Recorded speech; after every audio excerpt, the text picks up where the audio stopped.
she has this little box. And so I open the box, it has a bow on it. I open the box. And then there's another box. So I open that. Then there's a bunch of little confetti paper. And I move all that out of the way. And then there's something wrapped up in paper. So I open up that. It's a pregnancy test. Yes. So I'm finally having a child at 39 years old. I always wanted a child because I always wanted to sow into my son or daughter the way I desperately wanted my father to sow into me. The way I desperately even wanted my mother to sow into me.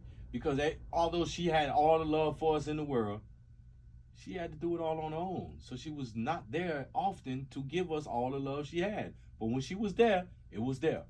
So I always wanted a child. So now I got a child coming.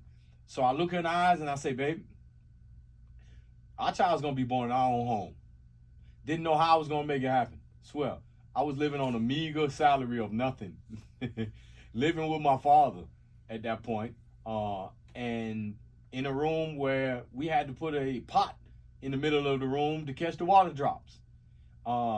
In a home in a neighborhood that my constant reminder of my reality was a helicopter over our roof, often 3-4 times a night, 3-4 times a week. And I knew that my son was not growing up in that situation.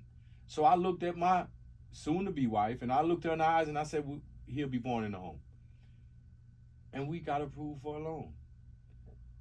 And we were able to get into a home in Coral Springs, 10,000 square feet, humongous backyard, about 3,000 square feet of home, 4-bedroom, 2-bath. I never had nothing like that in my life.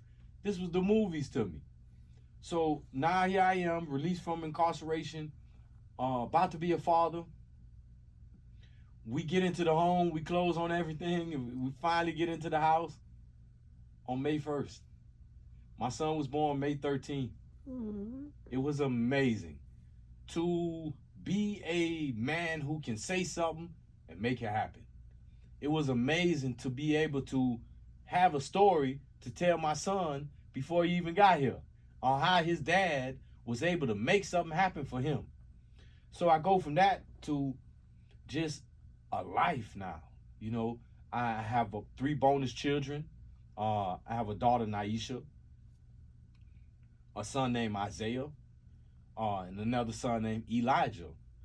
And then my biological son is Kiangazi Patah Genshaw. And I'm taken aback at being a father. So listen, man, if you got children out there, man, if you got children out there,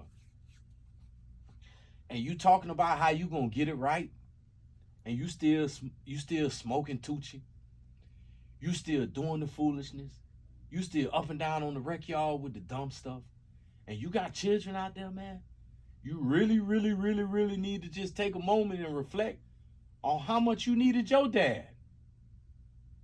You really need to take a moment and reflect on how much that child gonna need you if he don't have access to you, and how much that child is gonna be damaged and broken, just like you and I was damaged and broken because we didn't have our father in our lives for the most part. So that's my message to you. If any brothers who may have children or may want to be fathers, just keep that in mind, man. Them children really, really need us.